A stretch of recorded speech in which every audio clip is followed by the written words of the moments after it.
Dans une petite ville du sud de la Thaïlande, le quartier de Saphang Sadé était connu pour son calme presque irréel, un endroit où le rythme de la vie semblait s'étirer lentement, comme un paysage figé dans le temps. Les ruelles sinueuses, bordées de maisons en bois et de palmiers, semblaient préserver une époque révolue, tandis que les marchés locaux, vibrants de couleurs et d'odeurs, offraient un spectacle vivant, une explosion de vie quotidienne.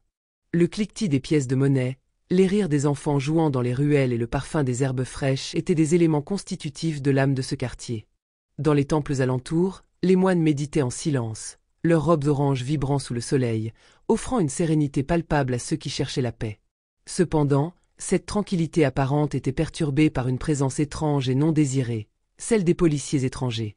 Ils étaient un ajout récent au paysage local, envoyés par le gouvernement central pour renforcer la sécurité, appliquer les lois et maintenir l'ordre selon des règles qu'ils ne comprenaient pas toujours, ni les habitants ni eux-mêmes.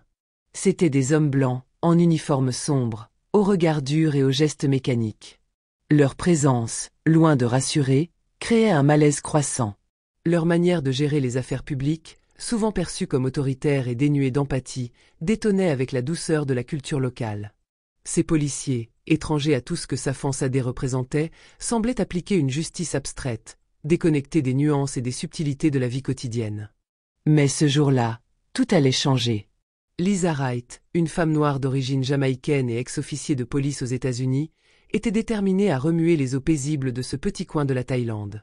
Elle arrivait à un moment crucial, où les tensions entre la communauté locale et la présence policière étrangère commençaient à éclater de manière plus évidente.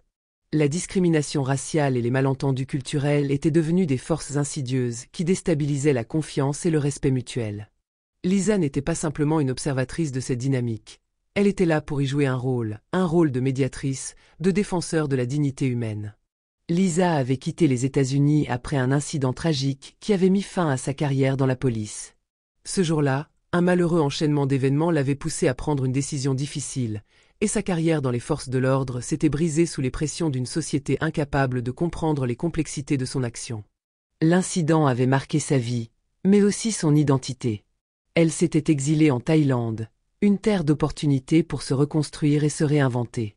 Elle avait rejoint une organisation humanitaire locale, œuvrant pour les droits des minorités et des réfugiés, et s'était immergée dans la culture thaïlandaise, apprenant la langue et les coutumes, faisant d'elle un membre respecté de la communauté.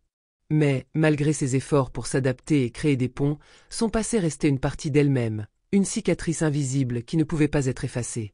Le gouvernement thaïlandais avait décidé, il y a peu, d'envoyer une équipe de policiers étrangers dans le but de renforcer la sécurité dans les régions moins urbanisées. Bien que ces policiers aient été formés dans le respect des lois internationales, leur comportement était perçu comme déconnecté de la réalité locale. Ils ne comprenaient pas la langue, n'avaient aucune familiarité avec les coutumes et agissaient parfois avec une arrogance qui irait à l'encontre du tissu social fragile des petites villes thaïlandaises. Les habitants locaux, tout en respectant les lois imposées, ressentaient la présence de ces forces extérieures comme une intrusion, comme si leurs identités étaient balayées sous le poids d'une autorité imposée. Un après-midi brûlant d'été, alors que Lisa flânait dans les rues animées de Saphang Sadé, un bruit inhabituel attira son attention. Le marché, habituellement joyeux et animé, s'était figé dans une sorte de tension palpable. Un groupe de policiers étrangers était en train d'interroger un marchand de fruits exotiques, un vieux Thaïlandais au visage ridé par les années de travail, qui semblait désemparé. L'un des policiers, un grand homme blond du nom de Michael Brown, se tenait près du comptoir de fruits, gesticulant vigoureusement et parlant fort, ignorant totalement que le marchand, bien qu'ayant une connaissance de base de l'anglais, ne pouvait pas comprendre l'intensité de la situation ni les accusations portées contre lui. L'homme semblait effrayé, perdu, et la scène se teintait d'une violence invisible, comme une étincelle prête à enflammer un brasier.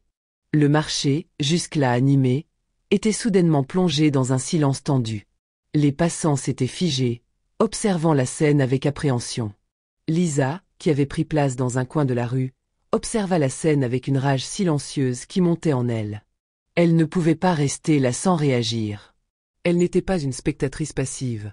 Ce moment, ce malentendu culturel, cet abus de pouvoir, elle ne pouvait tout simplement pas le laisser passer. S'il y avait bien un endroit où elle pourrait incarner l'espoir d'un changement pacifique, c'était ici, dans cette petite rue de Saphang Sadé.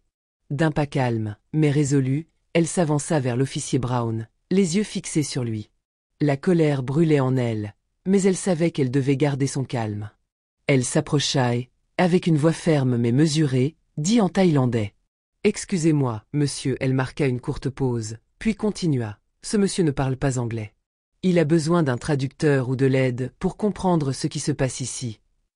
Michael tourna brusquement la tête vers Lisa, une expression d'agacement se dessinant sur son visage, comme si la simple présence de cette femme perturbait l'ordre qu'il avait établi dans sa petite bulle de pouvoir.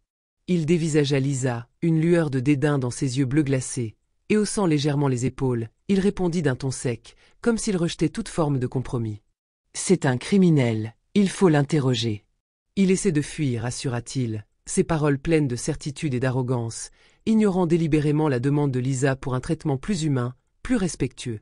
Il n'entendait ni la culture locale ni la détresse du marchand, qu'il percevait simplement comme un obstacle à son autorité.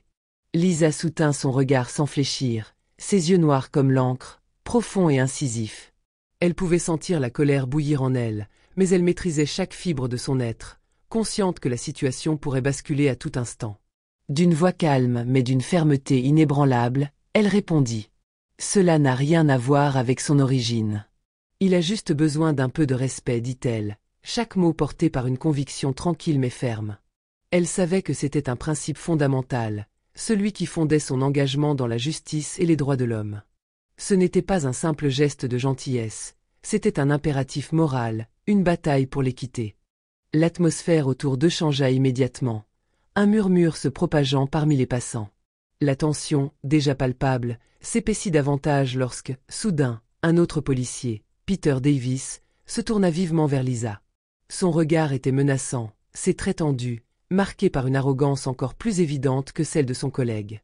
Il fixa Lisa d'un air supérieur, comme si sa simple présence était une offense. « Qui êtes-vous pour intervenir ici ? » « Vous n'êtes pas la bienvenue, cracha-t-il d'un ton méprisant, sa voix rugueuse se faisant plus acerbe avec chaque syllabe. « Retournez chez vous, vous n'avez rien à faire ici. » Ces paroles résonnèrent dans l'air, un défi lancé directement à Lisa, comme si elle était une intruse dans un monde qu'il pensait pouvoir contrôler à sa guise. Mais là où d'autres auraient hésité, Lisa ne vacilla pas.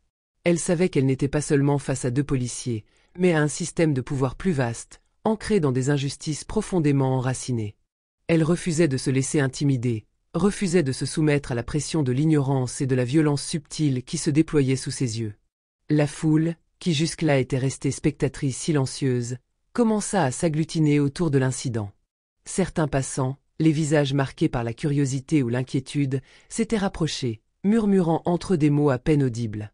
D'autres, un téléphone discret à la main, capturèrent la scène, enregistrant les événements comme une preuve éventuelle, consciente que ce genre d'incident ne pouvait passer inaperçu dans un monde où la documentation des injustices était devenue un outil de résistance.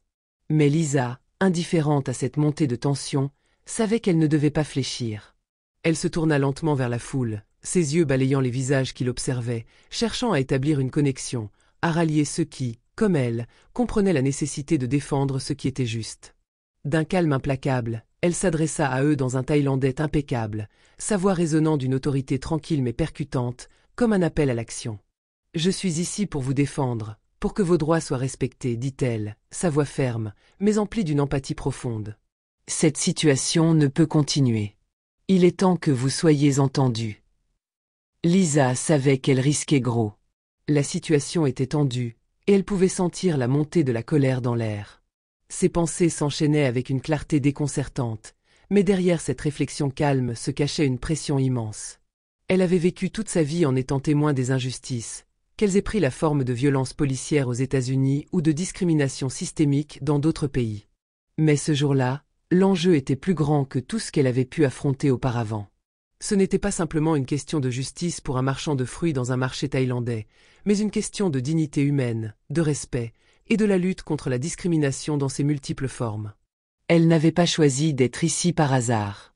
Elle savait que chaque parole, chaque geste, avait un poids considérable. C'était un combat qu'elle menait depuis des années, tant dans ses anciennes fonctions en tant que policière que dans sa vie en dehors des forces de l'ordre. Et ce n'était pas terminé.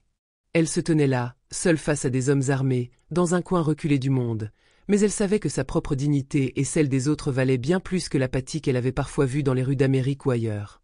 En tant que femme noire, et en tant qu'individu dans un pays étranger, elle avait toujours compris que la question du respect ne se limitait pas à un seul groupe, à une seule culture.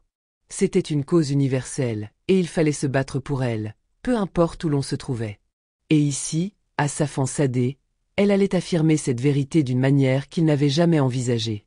Les policiers étrangers, principalement européens, étaient habitués à commander, à imposer leur autorité sans égard aux traditions ou aux dynamiques locales. Ils pensaient pouvoir dicter l'ordre à leur manière, s'installant comme des figures imposées dans cette communauté thaïlandaise qu'ils jugeaient apparemment inférieure. Mais ce qu'ils ignoraient, c'était que ce quartier, ce marché vibrant, n'était pas un terrain vierge. Il était imprégné de l'histoire de ses habitants, de leur lutte silencieuse mais tenace contre l'oppression.